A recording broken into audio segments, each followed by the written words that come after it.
goal here is to energize the practitioners on learning, and all the practitioners include the physician, mid-level, nurses, PA, technologists, medical students and residents, and all the likes, to learn medicine together, to have an open mind on learning, so that this influence for learning will translate into better patient care, better outcome in this underserved area. Well, the conference has always been very important to the educational levels of the individual practitioners, and that's why it's been so popular. Every year we do this meeting, and it is always what is new this year, not what was there. Each year we bring in better speakers, we bring in more people. The information that we provide is excellent when you compare it to any other conference in the country. I attend conferences for nephrology and internal medicine elsewhere, but there has never been any place where you go that in the Tri-Cities that you get an up-to-date in what's new in the different areas that are covered. The quality of ours here is 18 Category 1 units. Usually we need about 40 units per year, as physicians and nurses will need a little less. So this will satisfy your need to get credit hours, CE hours. The conference was always a wonderful way for we doctors in the Tri-Cities to meet each other, because there were many doctors, dozens of doctors practicing around the state, around the county that I had never met and had never talked to. And this was a chance to talk to all these people and to hear what they had to say.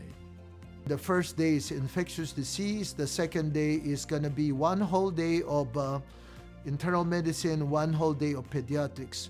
For example, this year there's a measles problem, and someone will be providing information on that. In the past, we've covered topics like hepatitis C and the most recent treatments for that, the most recent treatments for HIV. When Ebola outbreak came in, we incorporated Ebola into the practices of the conference, and we gave a conference on Ebola and sexually transmitted diseases, and just name it, anything that is new. We have speakers coming from OHSU, from UW, from Swedish, from all the other hospitals, and we are hoping to have 200 to 300 providers at least. And one of the things that we take great pride in doing is making sure that the person who talks is not presenting a commercial for a pharmaceutical company, but actually discussing the subject and what we should know about that particular subject. Our conference starts right on the dot of the time and finishes each and every lecture exactly on the time. So they don't spend more time, less time. One speaker gets more time and another doesn't get, no. What I hear from the participants is, Dr. Chua, when's the next conference? They will stop me and ask me, when is this? I will get emails, I will get notices. This area is a great area to visit.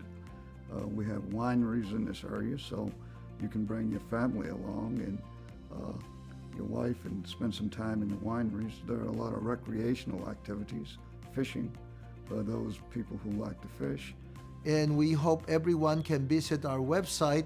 Not only can you look at our website, there are lectures there you're free to download and educate other providers on our last 10 years material. There's nothing like sitting in a conference and making some notes and listening to the experts from the university level. I think it's important for every doctor to sign up and to get his credits every year through this conference. Face the facts. Literature, education, research grows. If we don't keep up, then we do more harm. It's our responsibilities as health providers to try our best. We have given this important role, and we will have to be educated enough to bring the very best to our patients.